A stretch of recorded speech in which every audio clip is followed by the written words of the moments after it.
So hello and good morning, students. So continuing the tradition that we'll be conducting the live classes to discuss, know more about the topics that we are going to cover in our basic English program that is designed for the beginners and for those who want to strengthen the basics and have a much more deeper understanding of the grammar concepts. So far we have covered almost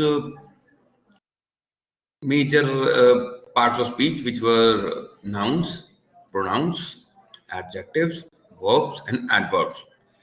And in this session, we are going to cover prepositions, conjunctions, and interjections. These things are pretty small when compared to the other parts of speech.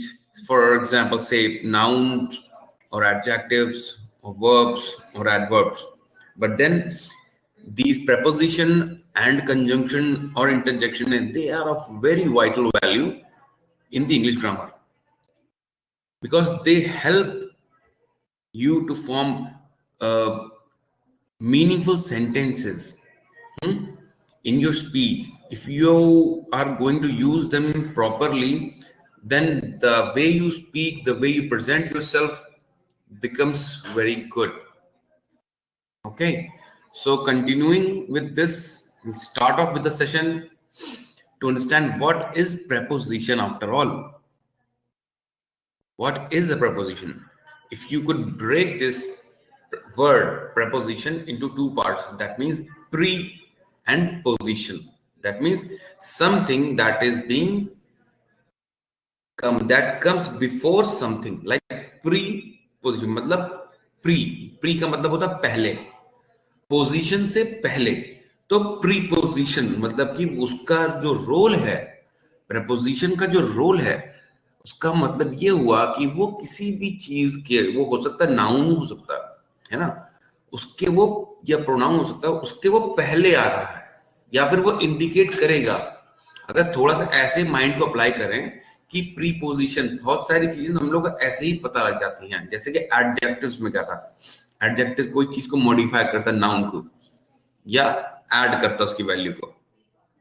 तो preposition इस तरीके से, pre जो कि किसी चीज के पहले आ रहा हो. So the basic definition for preposition is that prepositions are words that express a relationship between a noun or a pronoun and another part of the sentence. अभी क्या उसका मतलब क्या हुआ? Prepositions वो words हैं जो किसी रिलेशनशिप को एक्सप्रेस करते हैं किसी नाउन या प्रोनाउन के लिए, या फिर कोई दूसरे पार्ट, सेंटेंस के पार्ट को, उसकी रिलेशनशिप को एक्सप्रेस करते हैं. ठीक है. दूसरा क्या है?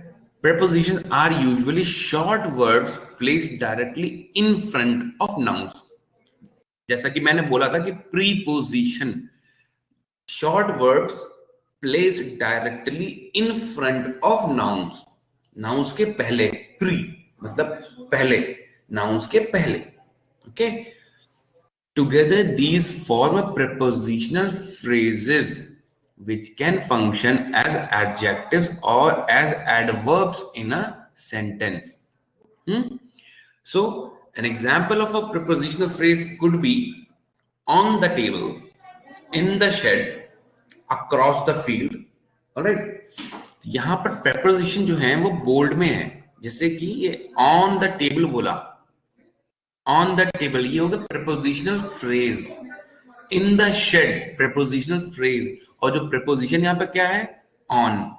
in the shed में preposition क्या है? in. across the field में preposition क्या है? across. okay, now if we look at the example for preposition, right, the package under the tree is mine. यहां पर preposition क्या हो गया आपका? under. the package under the tree is mine, or the package behind the tree is mine, या फिर the package in front of the tree is mine. Getting it? तो preposition है दो, अब वो रिलेशन को डिस्क्राइब करते हैं, जैसे कि पैकेज अंडर, वो पैकेज जो पेड़ के नीचे है, ठीक है, इज माइन, ठीक है। The package behind, the package behind the tree, मतलब वो पैकेज जो बिहाइंड द ट्री है is mine, the package in front of the tree is mine, ठीक है। तो इस तरीके से ये छोटे से एग्जांपल्स हैं। अब प्रेपोजिशन के रूल्स क्या हैं? See there are lot of rules that we have in life, right? When it comes to the English grammar, there are a lot of rules which, if followed properly, will help you in your spoken English, in your communication English, the way you write, and all sorts of things. Okay. So there are certain rules that need to be followed when dealing with these parts of speech. Okay. Or in grammar in general. All right. A preposition must have an object. preposition के वो मतलब किसी के direct में object को indicate करेगा, ठीक है ना। जैसे यहां पर एग्जाम्पल में आप देखेंगे, as they are in the kitchen, they are in the kitchen, तो यहां पर ऑब्जेक्ट क्या हो गया? किचन हो गया, तो they are in the kitchen हो गया, ठीक है। preposition is placed before something, right, as an object, like as I put it in the box, as I put it in, जैसा कि मैंने उसे बॉक्स में रखा, ठीक है। A pronoun following a preposition must be in the object form. A pronoun following a preposition, यानी कि preposition के बाद जो फॉलो कर रहा है pronoun, वो ऑब्जेक्ट फॉर्म में होगा। जैसे Mary gave a gift to him, ठीक है। अब यहां पर प्रोनाउन क्या है? हिम। प्रेपोजिशन क्या है? टू। अब प्रोनाउन फॉलोइंग अ प्रेपोजिशन, मतलब कि फॉलोइंग अ प्रेपोजिशन, मतलब प्रेपोजिशन के बाद जो आ रहा है प्रोनाउन, वो ऑब्जेक्ट फॉर्म में होगा। मतलब कि Mary gave a gift to him, यहां पे ऑब्जेक्ट क्या है? गिफ्ट है। प्रोनाउन क्या है? हिम है, और प्रेपोजिशन क्या है? टू। तो ये एक रूल है कि a pronoun following a preposition must be in the object form, right. Thirdly, again, prepositions have no particular form, as there may be one word prepositions. For example, as, before, into, on. And there are some complex prepositions as well. They are called complex, but they are not that complex after all. जैसे as well as, on account of, या in spite of, ये हम लोग daily इसमें use करते हैं but हमें पता नहीं होता। जैसे कि on account of, the school will remain closed on account of Christmas. Okay. He went to the party in spite of being told by his parent not to. ठीक है, तो यहां पर इसका मतलब ऑन अकाउंट ऑफ का मतलब क्या हुआ? उस रीजन की वजह से, on account of, on account of Christmas the school will remain closed. Okay. A preposition is followed by a noun. Okay, it is never followed by a verb. इसका मतलब preposition के बाद हमेशा नाउन ही रहेगा, वहां पर वर्ब नहीं रहेगा, ठीक है। जैसे कि यहां पे एग्जाम्पल है, as the fox jumped over the wall, तो वर्ब यहां पर jumped हो गया, ठीक है, क्योंकि ये एक्शन है। over the wall ये आपका preposition है, ठीक है, over the wall। अब ये यहां पर वॉल क्या है? वॉल आपकी नाउन होगी, ठीक है ना। तो यहां preposition is followed by a noun, preposition over followed by noun। as fox jumped over the wall, मतलब fox जैसा कि वॉल को फलांग के गया। Then there are three types of prepositions: prepositions of time, prepositions of place like where words, and preposition of movements. Now we look at them one by one. prepositions of time. The prepositions that show time or when something happens are called prepositions of time. मतलब preposition जो time को show कर रहे हैं या फिर कोई कुछ घटना हुई हो उसको बोलते हैं prepositions of time.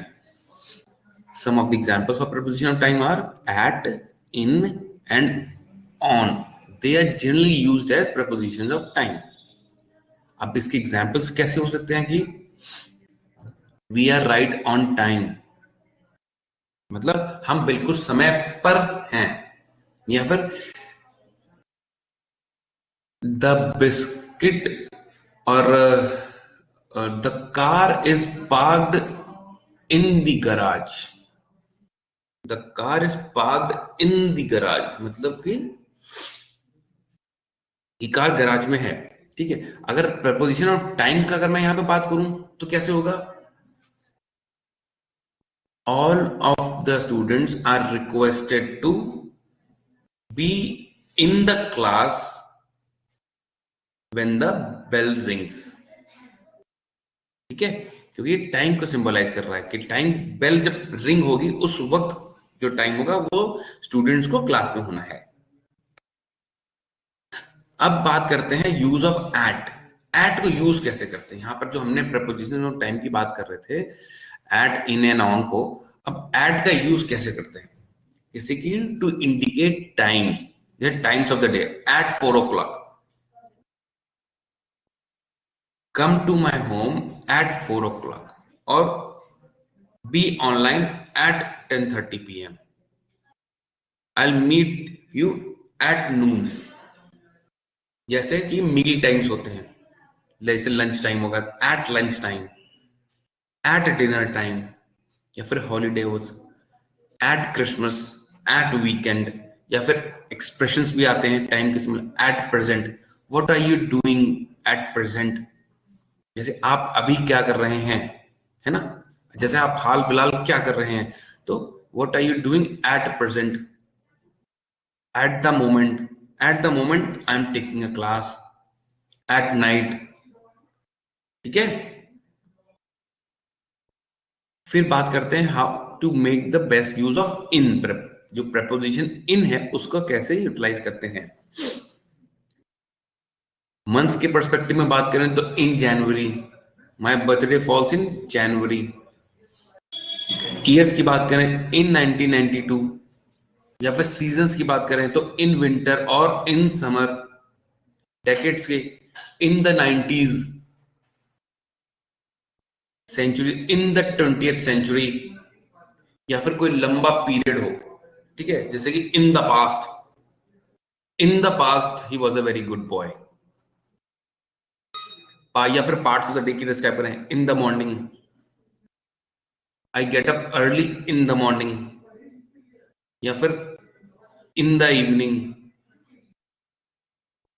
ऑलराइट, तो इस तरीके से यूज ऑफ इन का है प्रपोजिशन का, किस किस तरीके से यूज करते हैं. या फिर ऑन का भी यूज कैसे करते हैं? On 8th June. डेट्स के बारे में बात करें तो हम बोलेंगे ऑन 8th जून, यानी 8 जून को. When are you going to go? तो I'm going to go to Pune on 8th June, symbolizing the preposition of time. या फिर डेज की बात करें on Monday, school will remain closed on Christmas day. Right, मतलब वो उस particular time और ड्यूरेशन को डिस्क्राइब करता है, preposition of time on.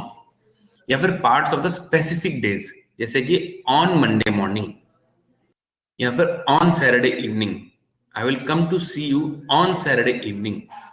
Right, तो इस तरीके से आपका जो preposition ऑफ टाइम हो गए, एट हो गया, इन हो गया और ऑन हो गया, इनको यूज कैसे करते हैं सेंटेंस में, इस तरीके से करते हैं. ठीक है, फिर then there are other preposition times as well which symbolise time. Right, like during, when something happens within the time of something else is happening, मतलब कि कोई एक्शन या इवेंट हो रहा है सेम टाइम पे किसी और एक्शन और इवेंट के साथ.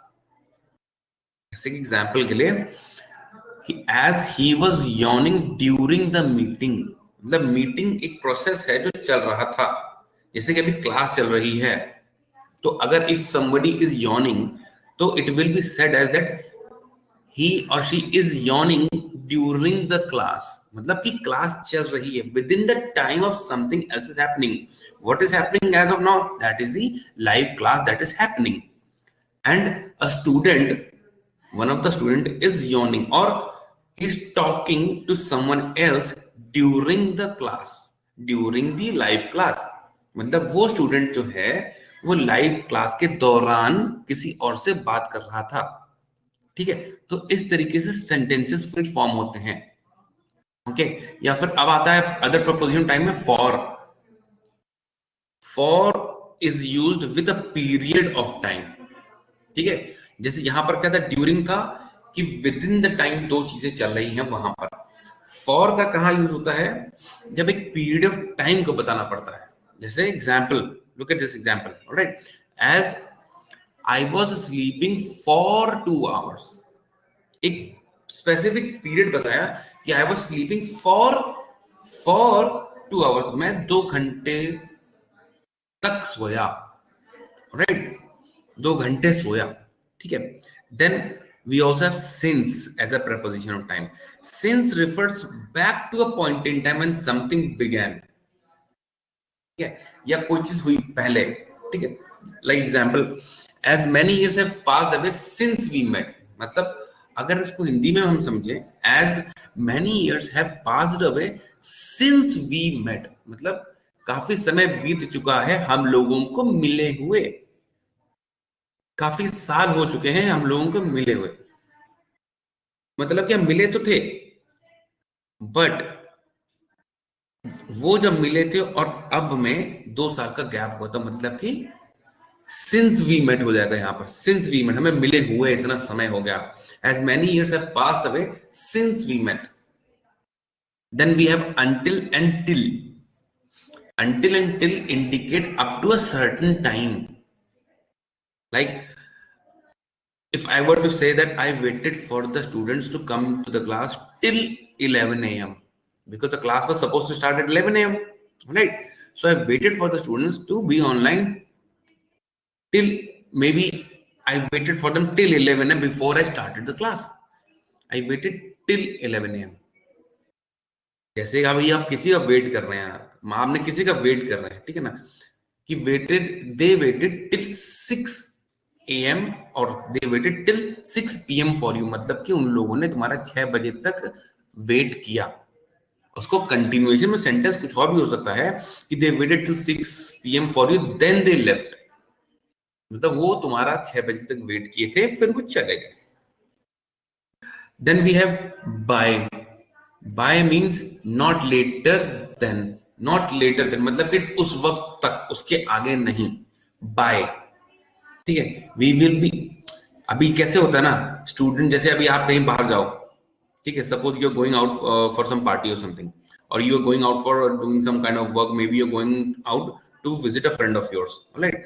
And if you are asked the question by your parent और समवन कि when will you be back, आप कब तक वापस लौटोगे, तो आपका वहां पे आंसर होगा कि आपके पास एक स्पेसिफिक टाइम है कि हाँ मैं जा रहा हूं, अभी 2 बज रहे हैं, मैं 4 बजे तक वापस आ जाऊंगा। तो क्या बोलेंगे आप कि पापा I will be back by 4 PM, मतलब कि 4 PM वो डेडलाइन हो गई, मतलब कि आई विल को एक नॉट लेटर देन, मतलब कि उससे ज्यादा नहीं होगा, मैं 4 बजे तक पहुंच जाऊंगा। मतलब हो सकता है मैं 4 बजे भी पहुंच जाऊं, हो सकता है कि मैं 3:15 पे भी पहुंच जाऊं, मैं 3:30 बजे पहुंच जाऊं, बट मैं 4 बजे तक, उससे ज्यादा नहीं होगा। I will be back by 4 PM, मैं 4 बजे तक वापस आ जाऊंगा, ठीक।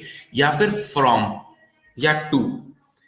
फ्रॉम या टू को यूज करते हैं प्रपोजिशन टाइम में to show when something begins and ends, ठीक है। जैसे कि example, he is on leave from Monday to Saturday,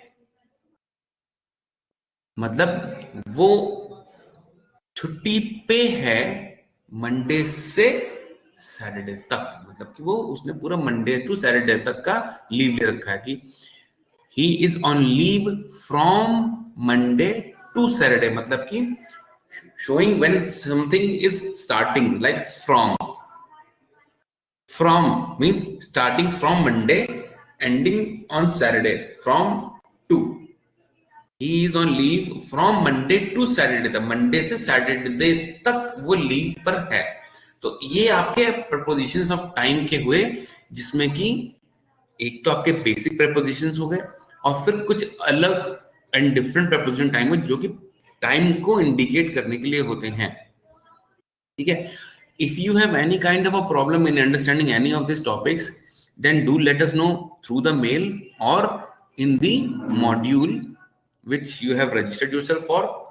Therein we have the discussion forums wherein you can put in your doubts and we'll take up those doubts and queries, and before the start of the whatever the session be, we will dedicate some decent time to help you clarify with those thoughts and with those doubts. Okay, तो आपसे request है कि अगर कोई भी doubt हो तो mail पे प्लीज कम्युनिकेट करें, या फिर जो मॉड्यूल में आपने रजिस्टर किया है हमारा लर्निंग मॉड्यूल में, उस लर्निंग मॉड्यूल में जा करके आप डिस्कशन फोरम में अपने को उन डाउट्स को एंटर करें और हम नेक्स्ट क्लास से पहले उनको क्लियर करेंगे आपके लिए. ऑलराइट. फिर आता है prepositions of place. Prepositions that are used to show place or where something happens are called prepositions of place. मतलब वो जो जगह शो करने के लिए बोलते हैं उनको बोलते हैं prepositions of place. They are used to show the position or location of one thing with another. मतलब वो एक चीज का दूसरी चीज के साथ पोजीशन और लोकेशन को इंडिकेट करते हैं, पोजीशन को. ठीक है ना. Generally they answer the question कहां. ऑलराइट. जैसे in, for example in, on, at, over, between, across, under. Alright, these are all used as prepositions of place. Alright, जैसे कि मैं अगर बोलूं कि where is the mobile kept, then your answer would be the mobile is kept on the table. मतलब कि indicating the preposition of place. Alright, where is the mobile kept? Mobile is kept on the table. Alright. Then these are used as prepositions of place. Like for example, in front of, a band plays their music in front of an audience. मतलब कि audience के सामने एक band music play कर रहा है. The teacher stands in front of the students, indicating the position of the teacher in relation to the students in the class. The man standing in the line in front of me. या फिर अब एक और आता है preposition of place, behind. Behind is exact opposite of in front of. Right? When the teacher writes on the whiteboard, the students are behind him. The students are behind him. Who is that person behind the mask? ठीक है. Who is that person behind the mask? या फिर I slowed down because there was a police car behind me. मतलब कि positional with reference to the concerned individual. इसको फिर से देखते हैं. Prepositions that are used to show place or where something is happening are called preposition of place. They are used to show the position or location of one thing with another. Position of one thing with another. मतलब कि me, जो कि मैं हूं, there was a police car behind me, that is why I slowed down. Right? और between की जब हम बात करते हैं, between means between two things. Something in the two objects or things or places. All right. There are example के लिए, there are mountains between Chile and Argentina, right, मतलब चिली एंड अर्जेंटीना के बीच में माउंटेन्स है, in between that, okay. The number 5 is between the number 4 and 6, between मतलब इन दोनों के बीच में, ओके। देयर इज अ सी, इसको कि इंग्लिश चैनल बोलते हैं, the English channel between England and France, England and France के बीच में जो एक सी निकलती है उसको बोलते हैं द इंग्लिश चैनल, राइट। तो इस तरीके से आपका ये हो गया प्रेपोजिशंस ऑफ प्लेस, राइट। या अब देखिए ये लिस्ट है, इस लिस्ट में कुछ कॉमन प्रेपोजिशंस हैं आपके लिए, लाइक अबोर्ड यानी किसी चीज पे, अमंग बीच में, अबाउट या around, above, as, across, at, ठीक है ना। तो ये कुछ कॉमन प्रेपोजिशंस हैं जो हम लोग डे टू डे लाइफ में यूज करते हैं, ऑलराइट। तो इससे भी हमारा प्रेपोजिशंस का पार्ट अब खत्म हुआ। अब हमारी बात आती है कंजंक्शन पे। Now we will discuss about what are conjunction. If you can relate conjunction मतलब कि जंक्शन, किसी दो चीजों के बीच में, right. Conjunction wherein two things come together, that is handled by conjunction. Conjunctions are words that connect other phrases or clauses, all right, expressing a specific relationship between the two or more elements, right। मतलब conjunction वो words हैं जो कि तो कुछ words को, phrases को या फिर क्लॉजेस को, उनके रिलेशनशिप को डिस्क्राइब करते हैं। अभी एक क्वेश्चन यहां पर आपका पुट अप हो सकता है कि वर्ड्स तो okay, I understand what are words, but then again what are clauses और what are phrases, right. These are phrases or clauses. There are certain group of words, okay, which do not indicate the complete meaning, but some sense. मतलब कुछ एक group of words होते हैं जो कि साथ में आते हैं, जो कि पूरा मीनिंग कम्युनिकेट नहीं करते, बट हाँ कुछ पार्ट उनको जरूरत पड़ती है औरों के साथ जहां पर वो कंप्लीट करते हैं, okay. The common conjunctions are called coordinating conjunctions, like and, but, nor, for, so, and yet, all right. These are some common conjunctions, or rather called as coordinating conjunctions. And now moving ahead with coordinating conjunctions, the definition of which is coordinating conjunction joins a word or word groups that are used in the same way. मतलब कि coordinating conjunctions join word or word groups जो कि एक ही साथ चलते हैं, all right. Like for example we found a bat and a glove. Now what, both bat and glove are used the same way, all right, in together, in sync. The conjunction and here connects these two words, all right.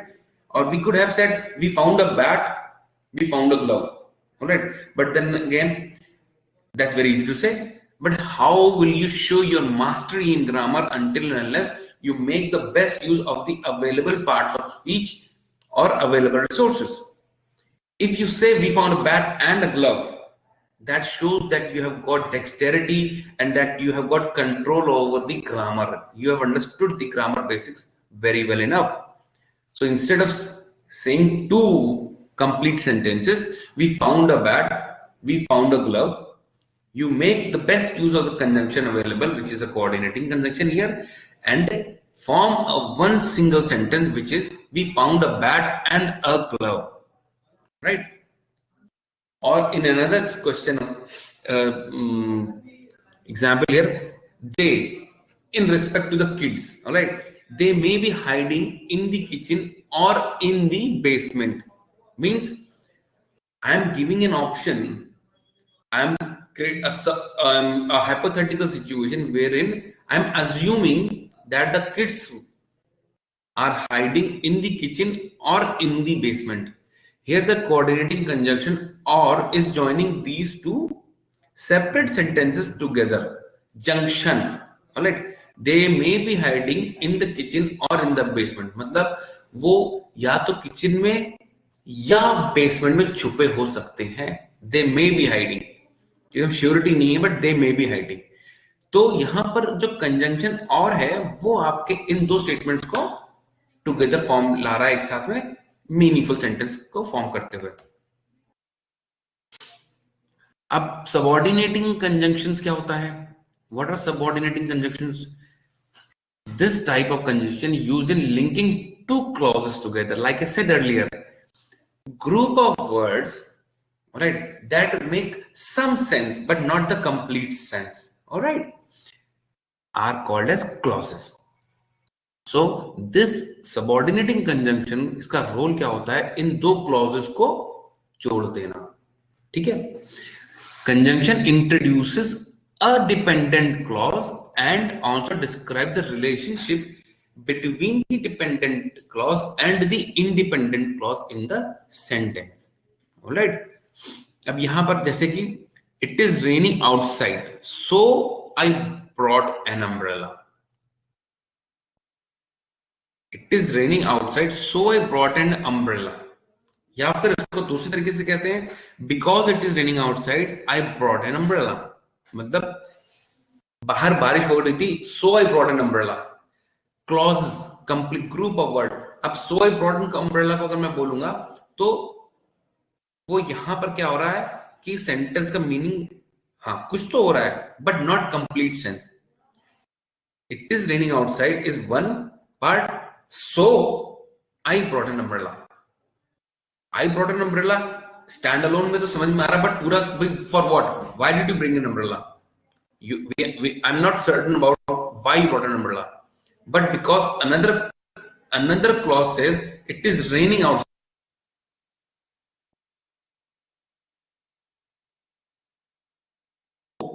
I brought an umbrella हो गया। फिर या फिर because it is raining outside I brought an umbrella, right? तो इस तरीके से आपके जो होता है सबऑर्डिनेटिंग क्लॉजेस काम करते हैं। So now we move ahead in this series. Then we come to correlative conjunctions. Correlative conjunctions also connect items of the same kind, मतलब सेम काइंड के आइटम्स को वो कनेक्ट करता है, क्योंकि यहाँ कंजंक्शन की बात हो रही, कंजंक्शन, राइट? तो however correlative conjunction always act in pair. Correlative conjunctions like both and neither, nor either, या फिर or not only but also, whether or, right? Like we have this wonderful example over here, both dogs and cats make good pets. यहाँ पे दो nouns आ गए ना हमारे, dogs भी आ गया और कैट्स भी आ गया। तो बोथ कोरिलेटिव मींस यह कोरिलेशन है, both dogs and cats make good pets, मतलब कि बोथ डॉग या फिर कैट अच्छे पेट होते हैं, अच्छे पेट बनते हैं। Both dogs and cats make good pets. तो यहां पर आपके कोरिलेटिव कंजंक्शन बोथ एंड साथ में यूज कर रहे हैं, ठीक है? या फिर दूसरा एग्जांपल देखते हैं, you should set flowers not only on the table but also in the basket. तो यहां पे दो सेपरेट फ्रेजेस हमने यूज कर लिए। You should set flowers not only on the table, ये आपका एक हो गया, but also in the basket, ठीक है ना? ये आपका दूसरा हो गया। तो यहां पे नॉट ओनली बट ऑल्सो भी आपका आगे कोरिलेटिव कंजंक्शन, क्योंकि यहां पे correlation between the two sentences या टू फ्रेजेस में आ रहा है, ठीक है? आइदर बोरो अ बुक और बाय अ मैगजीन, मतलब ऑप्शन दे रहे हैं, आइदर बोरो अ बुक और बाय अ मैगजीन, मतलब या तो बुक किसी से ले लो या फिर मैगजीन खरीद लो, ठीक है ना? या तो बुक ले लो या खरीद लो, either borrow a book or buy a magazine, like that. All right, so in this way correlative conjunctions are used. अब बारी आती है हमारी interjection की। However, interjection is very small part of English grammar, but then again if you could use this very well enough in your the way you communicate, then it makes your speech very impactful, right? So coming to what interjection is, an interjection by the definition it goes a word or a phrase that expresses a strong emotion. It is a short kind of an exclamation, all right? These are generally not grammatically related to any part of the sentence, however, but they often show emotion or excitement. मतलब ये छोटे strong emotions को express करने के लिए use किए जाते हैं, ठीक है? इनको कि आप अगर यूज करते हैं तो आपका बोलने का स्टाइल हो गया या रिटन स्टाइल हो गया, उसमें इंपैक्ट आता है। और कैसे वर्ड्स हैं देखिए, आउच या फिर हे या फिर वॉच आउट या फिर ओ नो, ये टाइप के जो वर्ड्स होते हैं इनको हम बोलते हैं इंटरजेक्शंस, ठीक है? इंटरजेक्शंस हैं बेसिकली आपके जो इमोशंस होते हैं ना उनको अपलिफ्टमेंट करके देते हैं। जब भी आप कोई चीज कम्युनिकेट कर रहे हैं किसी से, और या फिर आप if when it comes to you know in writing, then you can make the best use of such words. These are called words, all right? These are also parts of speech, all right, which when used properly तो आपका जो बोलने का style है उस पे impact आता है। जैसे कि अभी if I am going to tell you about some very wonderful about a very wonderful holiday destination, right? Then I describe you find there is wonderful hills over there and the beautiful landscape, and the way I say, the way I'm telling you, helping you to visualize that it will be so and so good place for you to go, then your reaction in terms of communication will come out. Oh, is it really? Is it that wonderful a place to go? Wow. So these kinds of words are called as interjections. When used in communication with one-to-one or in group, they show that you've got good hold of grammar as such, right? And how can interjection help you in communicating your ideas clearly, demonstrating that you have got control over your writing and spoken English, all right? या फिर उसको और exciting या fun to read बनाते हैं, ठीक है? तो इस तरीके से ये आपके interjections का यहाँ पर utilization होता है। अब यहाँ पर एक चीज और आगे बात पिक्चर में, ये सब तो हो गया, all right? Now that we have completed these parts of speech, but there remains one thing. All of you students who have enrolled yourself in the program, very good. But then all of you who have not attempted the exercises in the module, very bad. You need to go to the module, do those practice exercises, all right? And if you have some issues, some doubt, or you want some more clarity on those concerned topics, we'll take it up again, all right? And for those who have not downloaded our app from the Google Play Store, then this is a link that I have sent you, all right? With this link, you can download our app.